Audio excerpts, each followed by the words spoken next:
Hey everyone, welcome to Figure Not Included Figure Report. I'm Mikey here with Juhn, the man, the myth, the legend. How you doing, man? Good. How's your WonderCon so far? It's been good. Things are selling better than I expected, but overall it's pretty chill, so it's cool. As of this moment, you sold out of the Sagat. Yeah, but we are going to have more tomorrow, so yeah. Cool. And you also put a Feilong for order on the Jada website too. Yeah, so it's available here and also on jadanextlevel.com. Amazing, man. So we're just going to go through a few things, give us a little detail, give us as much insight as you always do, So you tell me as much as you can, or what your lawyers will let you talk about. Scooby Doo Wave 1, that's out for pre-order right now, releasing next month in April. No, for Scooby, they're probably shipping it in the next couple months. Okay. So people should probably get it like mid-year-ish. Mid-year, Yeah, okay. yeah, Each figure or just Scooby? Yeah, the whole wave is shipping together. So if you order one or all three, you'll get them all at the same time. That's great. Yeah. And so, you have the full team. The goal is we have to get at least the whole team out. Yeah, so we're doing one main cast with 2 monsters. So we are committed to doing at least 5 waves to make sure the main cast is completed. Excellent. Yeah. Next wave will be Scooby. Scooby we showed at New York. Yeah. And then the other 2 monsters that he comes with will show at San Diego probably. Okay. Yeah. Okay. How many waves have you already sort of completed in terms of production? You're just waiting for announcement. We're on wave 3 right now. Wave 3 internally. Okay. So we're almost more than halfway done. Have you already selected your characters for wave 3? Yeah. Okay. Yeah. Male, female? Maybe female. Maybe female. Okay. There's 2 options there, so we'll see. Cool, man. And Scooby Doo, that is only going to be Big Bad Entertainment Earth sort of released? To start, but most likely it'll trickle into like the Amazons and other specialty retailers. Okay. But as of now, they're not going to be at mass, so no Target, no Walmart. Like Street Fighter is, it's more of a mass thing. Yeah. Is that, because they just showed up at Walmart not too long ago, actually, in stores. So Street Fighter is going to be at Walmart and Target both now, so which is pretty big for us. So as new waves come, we should be refreshing both markets. Cool. Yeah. How has the reception been to Scooby Doo? I think it's been pretty good. I mean, it was a little bit awkward because the price came out higher than the original asking. But with the things going on, I think timing-wise, we were the first company to have that price increase. Yeah. But I think you're going to kind of see that trickle down to everybody, right? And even outside the toy industry, most likely. So how is that affecting you guys in terms of the price increase internally? It's kind of affecting us, but there's nothing we can really do about it. Like price points are very inconsistent recently. Right. So we'll see where it settles into in the next year or so. But it's just unfortunate, but it's just what it is. Right. And I know some websites are different. Big Bad, you obviously had to raise the prices there. Entertainment Earth still has certain figures at a certain price. Yeah. So I think as far as tariff specific, there's going to be a cutoff date where anything that comes from China into the U.S. is going to be hit with the tariffs. Yeah. But if there's product that's already in U.S. warehouses or is being shipped prior to the cutoff date, you're not going to be hit with the tariff. So there's going to be some inconsistencies, I'm assuming, across all companies until things kind of stabilize to what it's going to be. Right. Do you think it's going to be the new normal sort of price? Will it go back down? Maybe. Or I don't know. Honestly, I don't know. I remember when $20 was the new normal, and then during COVID, $25 became the new normal. Yeah. But everyone kind of adapted to that, consumers and toy companies. Yeah. So I think no matter what happens, I think everyone's just gonna have to adapt to it, right, and just accept what the new normal is. So yeah. What a dour way to go about it. Yeah. But it's the reality of it, right? Yeah. So certain things are out of your. There's no sugarcoating what it is. Yeah. So that's just what it is. Yeah, absolutely. Yeah. But the coolest thing on the horizon was Scooby Doo. Cyberpunk's been out now. You have David and Lucy. What's the future with Cyberpunk? So we showed off Wave 2 at Comic-Con last year. So that's well into development. We're in tooling. So we should have an update as far as what those look like and where they at Comic-Con.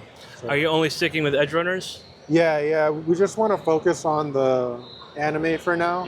I mean, already as is, we don't want to spread ourselves too thin. I think it's better to focus and get a pretty good amount of figures out within one thing, as opposed to like getting pulled too many directions and Right. end up doing nothing, right? Right, So, for yeah. sure, And also the designs in the anime are way more interesting to me. So yeah. Yeah. Are there any other anime you would like to tackle? Yeah, I think out of all the genres, anime is probably the most challenging. Why is that? Like to get rights for. Okay. So yeah, I mean, it's cool that we have this. Off the top of my head, I don't know, but for sure, I'd like to do more anime in the future. Okay. Yeah. Have you reached out to different companies about different Yeah, animes? yeah, for sure. Yeah. Okay. But no updates in terms of what you might be working no on? updates, but definitely more no's than maybes. So.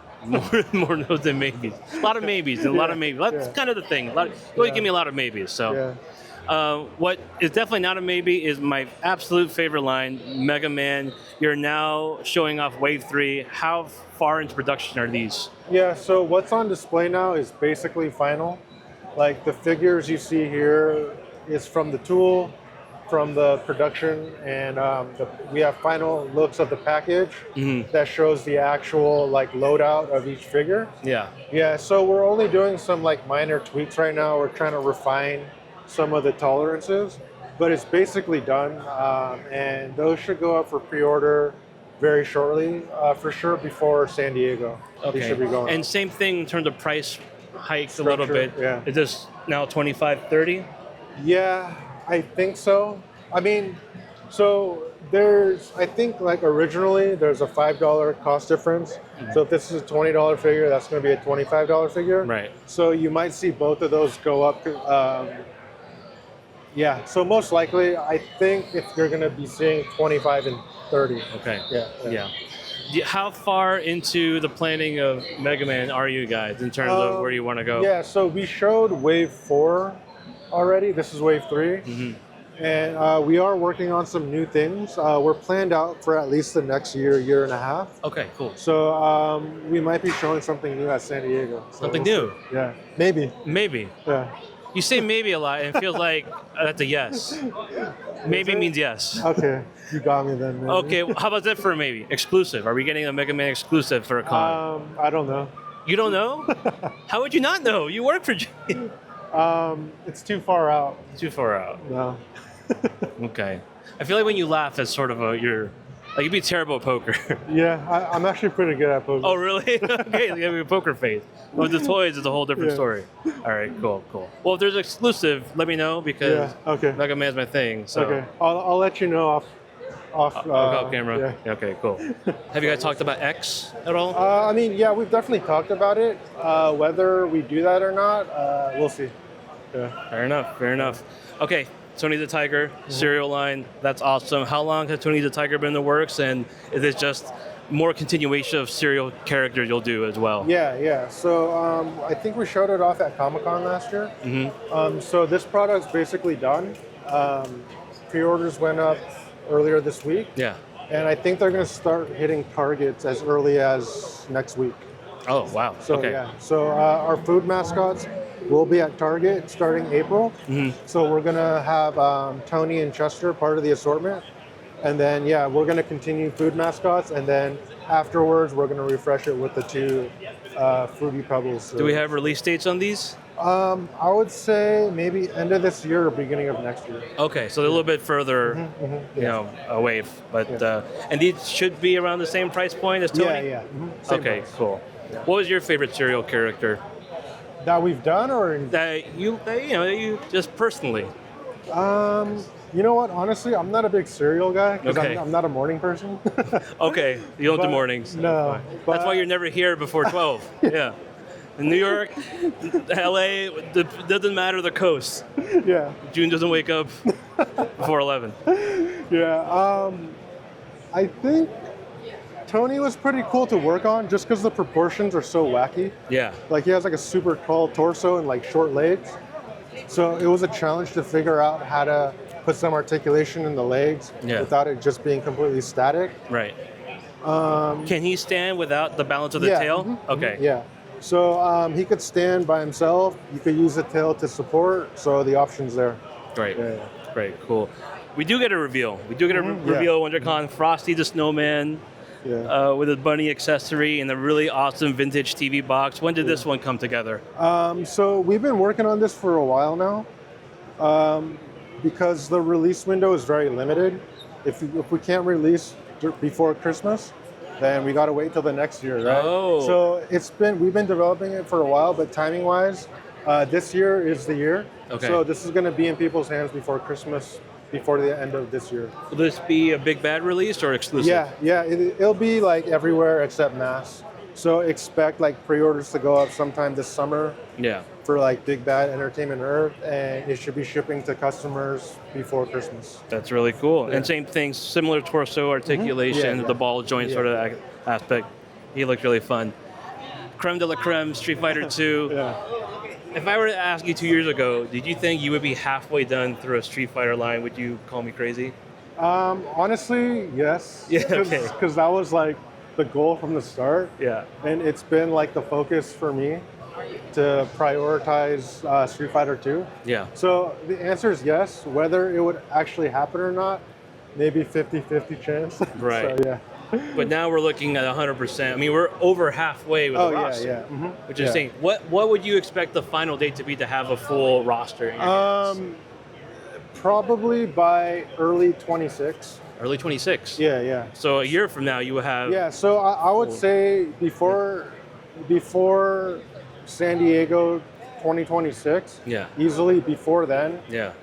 Every character should be completed in people's hands. That's right now we're aiming for, because we have 5 figures left, maybe like 2 or 3 of them to be completed by the end of the year, and then the last 2 stragglers to be out early next year. Who are we expecting after? I hate to move ahead so quickly, but Sagat, Blanca are going to be coming out. It should be Akuma, Balrog, and E Honda. Oh wow! Yeah, okay. And then T-Hawk and Zangief afterwards. And then we'll be completed. Yeah. Which is insane to think about it. We'll actually have a really full-on Street Fighter 2 line. Sagat is amazing. He feels heavier than I thought he would. Yeah, I mean, I think most people's reaction is when they see the package, they're like, this package is way larger than I thought. Yeah. So I think it's easier to see in person that we do have a price hike between the standard and the deluxe. Right. Because in hand and in person, the size is substantially larger, right? Yeah. But it's hard to relay that like over the internet, right? Right. You have to feel in the hand. The figure itself feels heavier. It kind of goes in line with the whole big package. Yeah. Vega is the next one coming out. When's Vega going to be up for pre-order? So this is pretty much done. We're just tweaking and refining some last minute things. But pre-orders should be going up very, very soon, like within the next couple weeks. Okay, great. Some people are asking why the gold claw versus the silver claw. Is that just a design choice? No, that's a licensing thing. choice. Yeah. Okay. So, like, obviously he's portrayed differently in different eras. Like sometimes the claw's on the right side, sometimes it's on the left side. Yeah. Sometimes the claw's silver, sometimes it's gold. Like his glove in early iterations is brown, but he's black. Right. So the color scheme is specifically mandated by Capcom to be this way. I see. Okay, so we have no say in that. Were you going for silver, and then they asked? Yeah. Originally, the hair was a little bit lighter. We had a brown glove with the silver, but it was changed per licensor request. And just to ask, Comic-Con, you guys do a lot of exclusives like you did for WonderCon. Can we expect a Street Fighter 2 exclusive? Probably. Yeah. What would you like to see? I can't tell you. Because it's what you because they're making what you want. Yeah. I personally would love to see a ripped up version of Sagat. Okay. Would you like that one too? Maybe. Maybe. Yeah. What about a gray Dulcine? Or blue Dulcine? Maybe. Yeah. Maybe. We'll see. Fair enough. I really think you should go to San Diego. You think I'll be happy? Yeah, probably. Okay. Yeah. Good to know.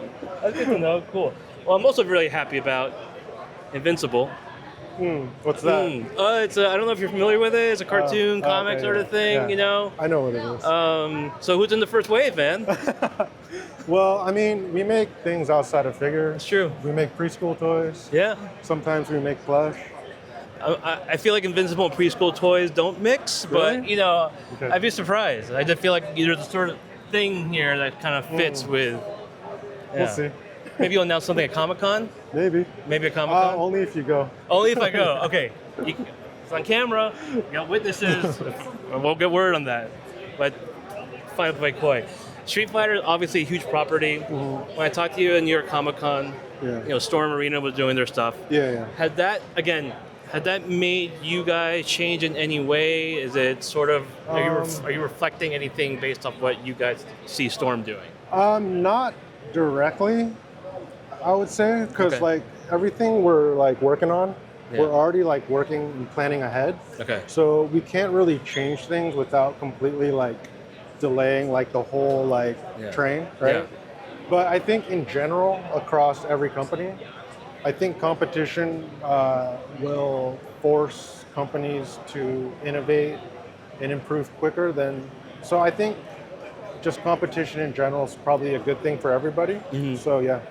Do you feel like it's a vice versa kind of thing, where you're making them compete, play a better, but higher level, and now you guys are also wanting to go to the second level? I hope it's not one way.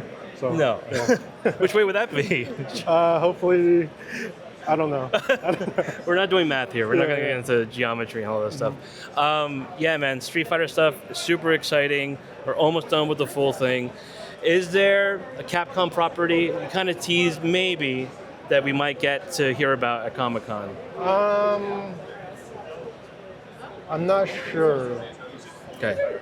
I don't know. Don't know. That one, not so sure. Mm-hmm. Yeah. Would you like to do Resident Evil? I would, but I will say that licensing is close to impossible for Resident Evil. Oh, okay. So, even any version of Resident Evil? Yeah, it's any version, any company, so yeah. Even in the Versus series, it's still hard to do? Most likely. Most likely, okay. Yeah. What would be a Capcom series you would want to do? If I, like, personally? Yeah. Probably, like, one-off Capcom characters from the Versus series. Yeah. So, like, like Strider. Have you asked about Versus series? I think we've had a conversation in general about what's on the table. Uh-huh. I think most of those one-off smaller properties could be on the table if we wanted to. Okay. Yeah. It's not a situation like Resident Evil where it's like pretty much impossible. Right, but the Versus series is something that you could, maybe do. Depending on how you brand it. Like we couldn't brand it Marvel vs. Capcom. Right. It would have to be branded its individual game. Right. Yeah, so. That's cool. There's workarounds. That's cool. Let's kind of go back into this stuff. I love the animated stuff you guys do. Mm-hmm. Obviously you do a lot of work with Warner Brothers. Yeah. How's that relationship like? Does it open up the library to do something like Looney Tunes, Cartoon Network characters? I love Space Ghost Coast to Coast. Mm-hmm. I think you love Space Ghost as well. Yeah. So what's that relationship like? It's good. We have a lot of things going on with them. So our relationship and the things we do with them is much larger than even our action figures. Okay. We do a bunch of die-cast figures, which we've done a bunch of Warner Brothers properties. Yeah. Like we've done like Scooby, we've done Looney Tunes, a bunch of other ones within Warner Brothers. We do a bunch of vehicles with them. Yeah. So relationship's good. As far as action figures specifically, I'm sure in the future we can open up more opportunities for us. But I think realistically, it's just a matter of like time and where we could slot it into our like schedule of figures. Yeah. But yeah, for sure, there's definitely other Warner Brothers properties I would like to do in action figures in the future. That's awesome. And last question: Street Fighter characters, the barefoot characters, will they all have toe articulation going forward? So as far as like articulation scheme, like we try to always upgrade and like improve what our standard baseline would be. Yeah. So for something like Street Fighter, we introduced toe joints with Sagat. So meaning every future figure will now include that. We're working on a new butterfly shoulder articulation scheme that you're going to start seeing in the waves after this one. Okay. And then those will become standard. For Akuma characters. Yeah. So over time, we're just constantly trying to tweak and improve our articulation, and for that to become the new standard, and just constantly like elevate that over the years. Will they have more range going horizontal and vertical? Yeah, so it's currently the butterflies open like front to back. Yeah. But now it's going to be open like almost like 180 degrees. Oh wow. So it's going to like move more like an import, I guess, is the best way to say it. Yeah. So yeah. Which is the appeal is that you guys do import figures at domestic prices, Yeah. which is so, I mean, I think that's just the natural like evolution. yeah. I mean, we started at one point, you know, like a couple years down the road. I think, you know, the barrier between domestic and import is just going to be kind of like muddied up. Yeah. And the ideal figure is just going to be the best of anything, regardless of where it comes from. Well, it feels like you guys are making ideal figures. Yeah, speaking of... I mean, is that a tease? Is that foreshadowing? I don't know. This might be foreshadowing. It just happened right now on the podcast. Yeah. Give me a hot take. Give me your hot toy take. Prices are probably going up. It's a good take. It's a good toy take. Juhn, man, appreciate it. Yeah, thank you. Awesome, dude. Thank you again. All right. Thanks for tuning in, guys.